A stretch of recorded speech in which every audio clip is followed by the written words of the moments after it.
guys, tara kain tayo na naman.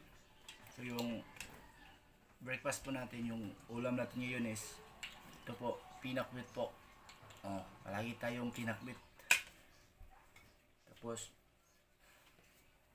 dokos, pusit. Ito, favorite ko din to. Yung pusit, favorite ko din to. So, and kunting ulam lang, yung rice yung kakainin natin. Yan. Kaya na eat.